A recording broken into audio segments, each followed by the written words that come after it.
12 मई 2022 को human history में black hole की दूसरी इमेज हमारे सामने आई। यह ह्यूमन हिस्ट्री में खींची गई ब्लैक होल की दूसरी इमेज है। इस इमेज में आप हमारी अपनी गैलेक्सी के सेंटर में मौजूद सुपरमैसिव ब्लैक होल सजिटेरियस ए को देख सकते हैं। हमारी मिल्की वे गैलेक्सी में मौजूद सभी स्टार्स, प्लैनेट्स, जिसमें हमारी पृथ्वी और हमारा सौरमंडल भी शामिल है, वह सभी इसी सुपरमैसिव ब्लैक होल सजिटेरियस ए को ऑर्बिट कर रहे हैं, जिसमें हमारे सन को इसका एक ऑर्बिट पूरा करने में करीब 225 से 250 मिलियन ईयर्स का समय लग जाता है। एस्ट्रोनॉमर्स के लिए सजिटेरियस ए की तस्वीर लेना काफी मुश्किल भरा था। तो आज हम देखने वाले हैं कि आखिर एस्ट्रोनॉमर्स ने कैसे सजिटेरियस ए ब्लैक होल की इमेज ली। साथ ही जानने की कोशिश करेंगे कि एस्ट्रोनॉमर्स ने सबसे पहले सजिटेरियस ए के बजाय M87 ब्लैक होल की तस्वीर क्यों ली, जबकि वो हमारी पृथ्वी से ज्यादा दूरी पर मौजूद है। 2019 में ब्लैक होल की एक ब्लर इमेज सामने आई। यह ह्यूमन हिस्ट्री में खींची गई ब्लैक होल की पहली इमेज थी। इमेज में मौजूद ब्लैक होल का नाम M87 ब्लैक होल है, जो हमारी पृथ्वी से करीब 54 मिलियन लाइट ईयर्स दूर मैसियर 87 गैलेक्सी के सेंटर में मौजूद है। पर इस इमेज पर कई सवाल उठाए गए। इसमें सबसे बड़ा सवाल तो यही था कि जब हमारी अपनी मिल्की वे गैलेक्सी के सेंटर में भी एक सुपरमैसिव ब्लैक होल सजिटेरियस ए मौजूद है, जो हमारी पृथ्वी से करीब 26,000 लाइट ईयर्स दूर है, तो हमने हमारी पृथ्वी से करीब 53 मिलियन लाइट ईयर्स दूर मौजूद M87 ब्लैक होल की पहली इमेज क्यों ली। उस समय एस्ट्रोनॉमर्स द्वारा इसके कई कारण दिए गए। इनमें सबसे बड़ा कारण ये था कि मिल्की वे गैलेक्सी के सेंटर में मौजूद सजिटेरियस ए ब्लैक होल इतना बड़ा नहीं है कि उसकी साफ इमेज ली जा सके, जबकि मैसियर 87 गैलेक्सी के सेंटर में मौजूद M87 ब्लैक होल सजिटेरियस ए से करीब 1500 गुना ज्यादा बड़ा है, जिसके कारण इसकी इमेज लेना सजिटेरियस ए के मुकाबले ज्यादा आसान है। और यही कारण था कि पहले वैज्ञानिकों ने मिल्की वे गैलेक्सी के सेंटर में मौजूद ब्लैक होल की इमेज लेने के बजाय हमसे 53 मिलियन लाइट ईयर्स दूर मौजूद M87 ब्लैक होल की तस्वीर को पहले लेना सही समझा। पर अभी कुछ समय पहले 12 मई 2022 को वैज्ञानिकों ने ब्लैक होल की एक और तस्वीर जारी की। ये हमारी अपनी मिल्की वे गैलेक्सी के सेंटर में मौजूद सजिटेरियस ए सुपरमैसिव ब्लैक होल की तस्वीर थी, जो दिखने में चाहे इतनी अट्रैक्टिव ना हो, पर एस्ट्रोनॉमर्स के लिए यह एक खुशी का पल है, क्योंकि हम पहली बार अपनी गैलेक्सी के सेंटर में मौजूद सुपरमैसिव ब्लैक होल को देख पा रहे हैं, जिसकी कल्पना कभी अल्बर्ट आइंस्टाइन और स्टीफन हॉकिंग जैसे वैज्ञानिकों ने की थी, जिस पर शुरुआत में तो किसी वैज्ञानिक ने यकीन नहीं किया। पर जब अब हम इनकी तस्वीर ले पा रहे हैं, तो ये प्रूफ हो चुका है कि अल्बर्ट आइंस्टाइन और स्टीफन हॉकिंग द्वारा ब्लैक होल के बारे में बताई गई सभी बातें लगभग सच हैं। चलिए जानते हैं कि आखिर एस्ट्रोनॉमर्स ने सजिटेरियस ए ब्लैक होल की इमेज को कैसे लिया। पहले तो हमें समझना होगा कि हम ब्लैक होल की इमेज को लेते ही नहीं हैं, क्योंकि ब्लैक होल को तो देखा ही नहीं जा सकता, जिसका कारण ये है कि ब्लैक होल अपने अंदर से कोई भी लाइट बाहर नहीं आने देता। हम केवल इसके इवेंट हॉराइजन को ही देख सकते हैं, जहां पर बड़े बड़े धूल और गैस के बादल लगातार ब्लैक होल को बहुत ही तेजी से ऑर्बिट कर रहे होते हैं।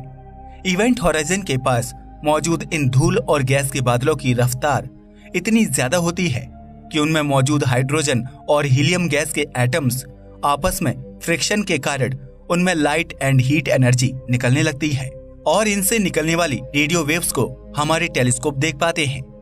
वैसे सच में तो हम ब्लैक होल से आने वाली लाइट को भी नहीं देख पाते, क्योंकि हम इंसान लाइट के एक बहुत छोटे से हिस्से को ही देख सकते हैं, जिसे विजुअल लाइट स्पेक्ट्रम कहते हैं। पर ब्लैक होल से जो विजुअल लाइट आती भी है, वो भी पृथ्वी और उस ब्लैक होल के बीच में मौजूद कई स्टारडस्ट, स्टार्स और प्लैनेट्स से टकराने के चलते पृथ्वी तक नहीं पहुंच पाती। ऐसे में वैज्ञानिक उस लाइट को कैप्चर नहीं करते, बल्कि ब्लैक होल के इवेंट हॉराइजन से आने वाले इलेक्ट्रोमैग्नेटिक सिग्नल्स को कैप्चर करते हैं। यह रेडियो सिग्नल्स आसानी से पृथ्वी तक पहुंच पाते हैं, पर इन्हें कैप्चर करना भी कोई साधारण बात नहीं है। किसी ब्लैक होल की रियल इमेज लेने के लिए हमें एक पृथ्वी के आकार के टेलीस्कोप की आवश्यकता थी। जैसा कि हम जानते हैं कि अभी हम इंसान इतने एडवांस नहीं हुए हैं कि हम पृथ्वी के आकार जितना कोई टेलीस्कोप बना सकें। इसलिए वैज्ञानिकों ने एक तरकीब लगाई और पृथ्वी पर अलग अलग जगह पर मौजूद करीब 6 बड़े रेडियो टेलीस्कोप्स का एक नेटवर्क बनाया। इस टेलीस्कोप को इवेंट हॉराइजन टेलीस्कोप का नाम दिया गया। इसी टेलीस्कोप की मदद से हमने 2019 में ह्यूमन हिस्ट्री की पहली M87 ब्लैक होल की तस्वीर ली थी और अब 2022 में ली गई सजिटेरियस ए की इमेज भी इवेंट हॉराइजन के द्वारा ही ली गई है। वैज्ञानिकों के लिए सजिटेरियस ए की तस्वीर लेना काफी चुनौतीपूर्ण रहा, क्योंकि सजिटेरियस ए के चारों ओर काफी तेजी से स्टार्स एंड ऑब्जेक्ट्स की मूवमेंट देखी जाती है, जिसके कारण इसके पृथ्वी तक आने वाले रेडियो सिग्नल्स में काफी ज्यादा वेरिएशन पैदा होती है। यही कारण है कि इतनी एडवांस रेडियो टेलीस्कोप और सुपर कंप्यूटर के प्रयोग के बावजूद हम सजिटेरियस ए ब्लैक होल की ब्लर इमेज ही ले पाए हैं। सजिटेरियस ए ब्लैक होल की इस इमेज की डेटा को प्रोसेस करने में 5 साल लगे हैं। आपको जानकर हैरानी होगी कि एस्ट्रोनॉमर्स द्वारा सजिटेरियस ए ब्लैक होल इमेज के लिए इवेंट हॉराइजन टेलीस्कोप ने रेडियो सिग्नल्स का डेटा 2017 में ही ले लिया था। यानी हमारे पास 2017 से ही इस इमेज का सारा डेटा मौजूद था, पर यह डेटा इतना ज्यादा कॉम्प्लेक्स था कि इसे प्रोसेस कर पाना किसी नॉर्मल कंप्यूटर के लिए लगभग इम्पॉसिबल था। इसलिए इस डेटा को कई सारे बड़े सुपर कंप्यूटर के द्वारा प्रोसेस किया गया। इसके बावजूद इन सुपर कंप्यूटर्स को भी सजिटेरियस ए ब्लैक होल के रेडियो सिग्नल्स के इस डेटा को प्रोसेस करने में करीब 5 साल का समय लग गया, जिसके बाद हमें ह्यूमन हिस्ट्री की दूसरी ब्लैक होल इमेज मिली। सजिटेरियस ए ब्लैक होल की इमेज लेना M87 ब्लैक होल की इमेज लेने से ज्यादा मुश्किल क्यों था? हमारी अपनी गैलेक्सी का सुपरमैसिव ब्लैक होल सजिटेरियस ए हमसे केवल 26,000 लाइट ईयर्स दूर है, जबकि हम इंसानों द्वारा 2019 में ब्लैक होल की ली गई पहली image M87 supermassive black hole की थी, जो हमसे करीब 53 मिलियन लाइट ईयर्स दूर है। तो अगर प्रैक्टिकली देखा जाए तो सजिटेरियस ए ब्लैक होल की इमेज को लेना ज्यादा आसान होना चाहिए M87 की तुलना में, क्योंकि सजिटेरियस ए हमारी पृथ्वी के काफी करीब है। पर ये चीजें जितनी आसान लगती हैं उतनी है नहीं। सजिटेरियस ए ब्लैक होल हमारे सन से करीब 40 लाख गुना ज्यादा मैसिव है, जो हम इंसानों के लिए तो काफी ज्यादा बड़ा है, पर यह यूनिवर्स के आकार के मुकाबले कुछ भी नहीं है, जिसके कारण ये हमारी पृथ्वी से देखने पर एक बहुत ही छोटे से धब्बे की तरह लगता है। और समस्या सिर्फ इसके छोटे आकार की ही नहीं है, बल्कि इसके छोटे आकार के कारण इसके आसपास के यूनिवर्सल ऑब्जेक्ट्स जैसे स्टार्स, डस्ट, प्लैनेट्स इसके चारों ओर काफी तेजी से ऑर्बिट करते हैं, जिसके कारण इसकी इमेज लेना काफी ज्यादा मुश्किल हो जाता है। बेशक सजिटेरियस ए और पृथ्वी के बीच की दूरी कम है, पर इनके बीच काफी ज्यादा मात्रा में ऑब्जेक्ट्स मौजूद हैं, जो सजिटेरियस ए से आने वाली लाइट और यहाँ तक कि रेडियो सिग्नल्स को भी पृथ्वी तक सही से नहीं पहुँचने देते। यही कारण है कि इसकी इमेज लेना काफी ज्यादा मुश्किल रहा, और यही कारण था कि वैज्ञानिकों ने शुरुआत में इसकी इमेज के बजाय M87 ब्लैक होल की इमेज को लेना चूज किया था, क्योंकि M87 ब्लैक होल चाहे हमारी पृथ्वी से ज्यादा दूरी पर मौजूद हो, पर इसका साइज सजिटेरियस ए की तुलना में करीब 1500 गुना ज्यादा बड़ा है। इसके अलावा इसके बड़े आकार के कारण इसके चारों ओर घूम रहे ऑब्जेक्ट्स को भी इसका एक ऑर्बिट पूरा करने में काफी ज्यादा लंबा समय लगता है, जिसके कारण इससे पृथ्वी तक आने वाले रेडियो सिग्नल्स ज्यादा यूनिवर्सल गैसों के बादलों और ऑब्जेक्ट्स से होकर नहीं गुजरते, और इसकी ज्यादा से ज्यादा रेडियो वेव्स पृथ्वी के इवेंट हॉराइजन टेलीस्कोप तक पहुंच पाती है। और यही कारण है कि सबसे पहले M87 ब्लैक होल की इमेज ली गई। और यह कंपैरिजन आप सजिटेरियस ए ब्लैक होल की इमेज और M87 ब्लैक होल इमेज में भी देख सकते हैं। अगर आप इन दोनों को एक साइड में रखकर ध्यान से देखेंगे तो आपको दिखेगा कि आज से 3 साल पहले ली गई M87 ब्लैक होल की पहली इमेज आज 2022 में ली गई सजिटेरियस ए ब्लैक होल की इमेज के कंपैरिजन में काफी ज्यादा साफ है, और सजिटेरियस ए ब्लैक होल की इमेज काफी ज्यादा ब्लर है।